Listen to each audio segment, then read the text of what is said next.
수능시험에서 물리 성적을 가장 빠르고 안전하게 올리는 지름길은 바로 수능 기출문제를 분석하는 겁니다.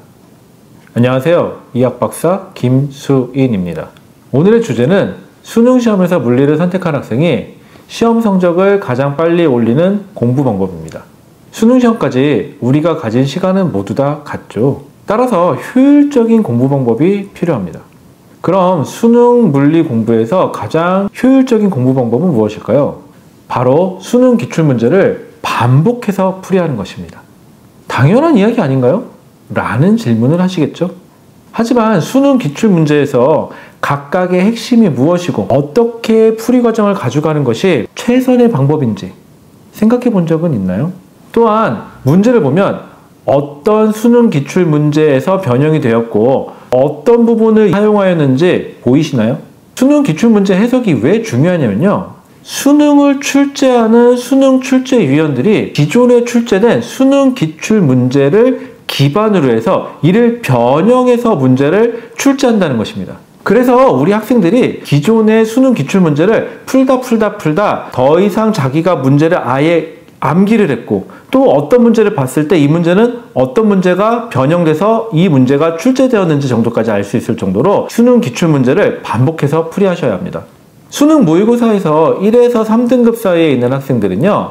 모의고사 형태로 회차별로 모아놓은 기출문제를 풀이하는 게 좋습니다. 하지만 수능 모의고사에서 3등급 밖의 학생들은요. 회차별로 보다는 단원별로 기출문제를 모아놓은 형태의 기출문제를 풀이하는 것이 용이합니다.